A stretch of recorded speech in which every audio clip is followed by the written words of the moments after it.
My name is Lori. Welcome to my channel. We are quilters. Today is Blab Fest Friday. I'm going to lounge on my ironing surface here while I talk to you today so you can see some of those fantastic blocks I've been working on in the background. Let me turn. My son is here working on firewood with my husband, and so they're using a compound miter saw to cut some things, and so the lights are flickering a bit. So you'll have to just tolerate that, just with the rest of us. I have several topics to talk about, many exciting things going on. For one, I took 2 days. Our guests are gone for the moment. We'll have new guests arriving today. But I took 2 days and emptied my little scrap bins and chopped and cut and trimmed.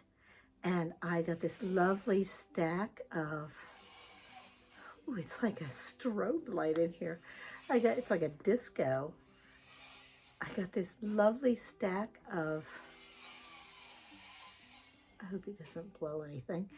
Anyway, I got this lovely stack of 1.5s, 2.5s, 3.5s, 4.5s, 1.5 inch strips, and even a couple 2.5 inch strips that went into the scrapped out bins.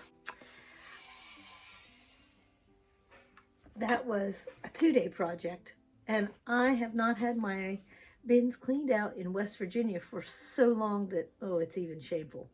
But for right now, I'm almost caught up. Well, that was until I did the little project with the apples.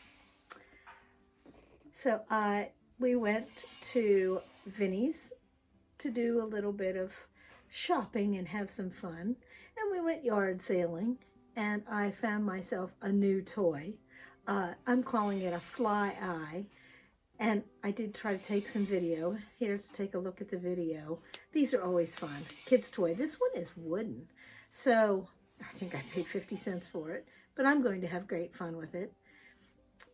I also picked up, and it was all wound up and had a rubber band on it.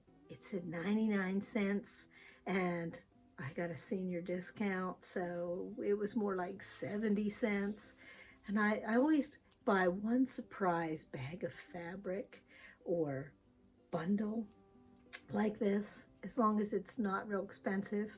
So I got it to the car, and I unwound it, and it's not really fabric, it's a piece little wall quilt. So I will take this back to West Virginia, and I will do some machine applique around the edge, because it's ironed on. The pieces are ironed on. But look at these bright colors, these flowers, and how cute is this? I think this will probably become the center of a donation quilt. But very cute, very cute. I did find some fabric at the thrift store, and I paid $2.50 for this 5 pieces, and they look like fat quarters because you can't open things up. They're stapled shut, they're taped shut. So when I got it home and I opened this little bundle, the one here on top caught my eye, but when I opened it up, it has some calf facet fabric in it. So that more than made up for the cost of it, because a calf facet fat quarter would cost me more than $2.50. So I will have to find some kind of fantastic flower or something to put that in. His fabrics are so bright. My grandmother would have loved calf's fabrics. And this week, along with the umbrella wall hanging, the day after I taped the apple block, I found this fabric. Now it's only it's not even 1/4 of a yard.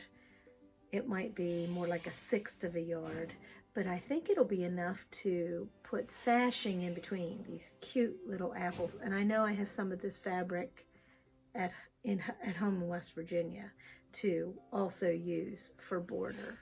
So it will be cute, cute, cute when it is all done.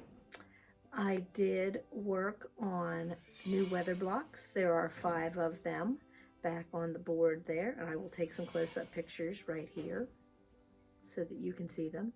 Some of them are the West Virginia 5440 and fight blocks, and some of them are the Michigan blocks. I love the way the Michigan blocks that the background turns out to be a frame. And these blocks aren't hard. And the first 3 months I did not square them up, but I discovered that I have a 6.5-inch wide rectangle ruler here. So it is very easy to square them up. So I have been squaring them up, and it's amazing how that little sliver coming off the edges makes them look so much better, even though they looked good before. So taking the time to square things up, and I know I've heard that a million times, and I didn't always do that, but that does make it easier. It does. It's worth that extra few minutes to do that. And I have behind me the big paper-pieced June murder mystery block. Yeah, I thought that was like murder because, oh my gosh, that was a lot of work. And the directions that came with that were not the best. The best paper piecing directions always have, for part A, for piece A, cut a piece of fabric that is blah blah blah, and they always oversize it, but they tell you this is the suggested piece to cut.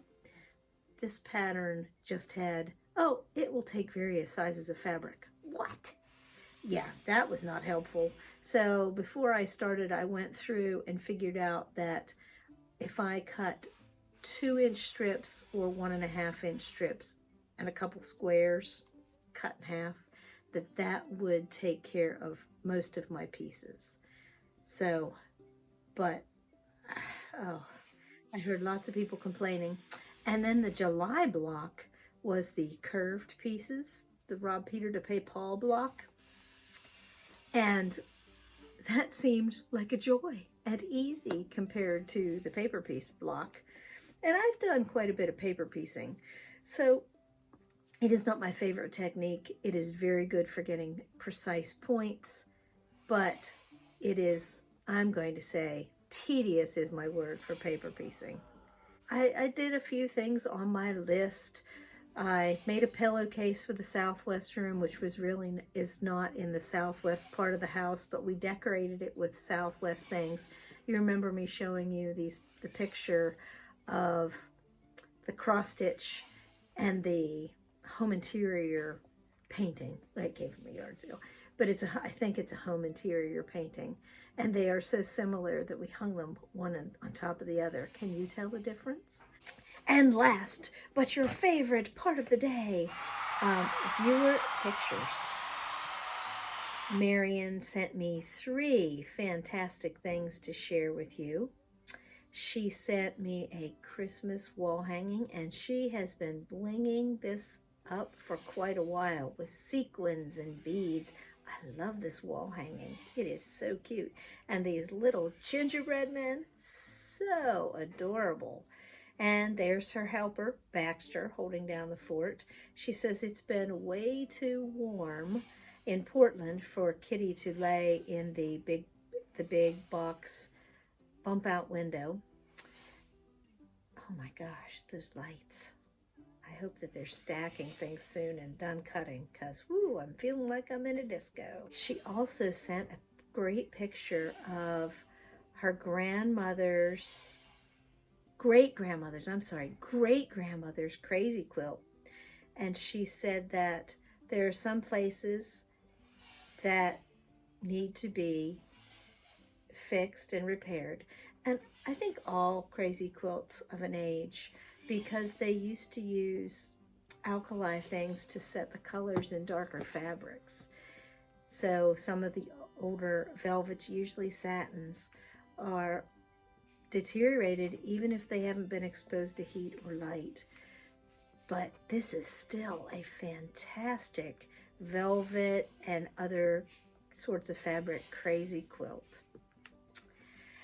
And then Also, along with that one, she sent me a picture of a modern crazy quilt that blocks were given to her by her quilt guild to finish up, and she had to add some fabric to some of them to make them square and make them all fit together.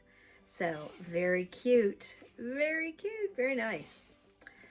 And Marianne, she is very productive. I also have some viewer emails from Diane. Diane has 2 quilts to show us.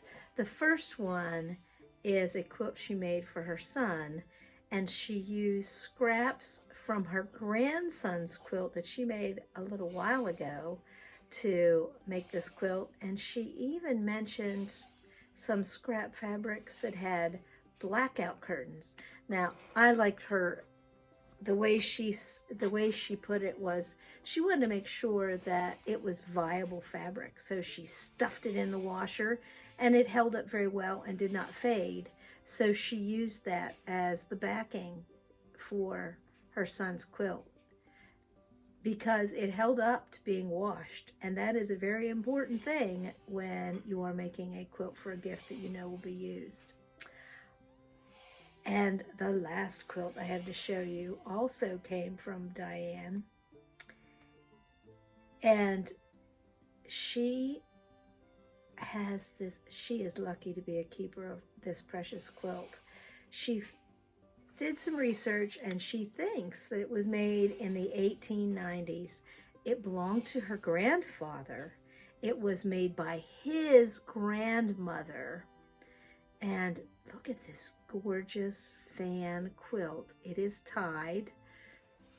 She would love to replicate this quilt someday, and she is very pleased with the way this tied quilt has held up. Now, some of the satins, again, because the alkaline things they used in the dyes and no preservatives in the fabrics, some of them are not holding up as well as they could, but there's fabric underneath, like a base, like I showed you when I made the fancy crazy patch, a foundation, a fabric foundation.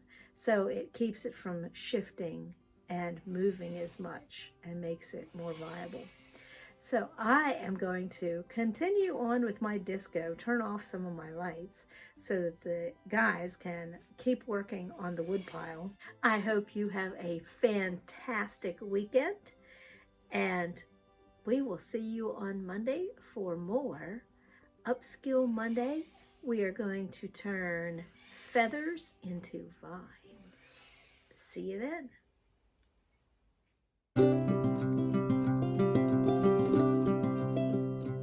Are you here to help, Nuggie? Are you here to help and keep us safe? What do you think?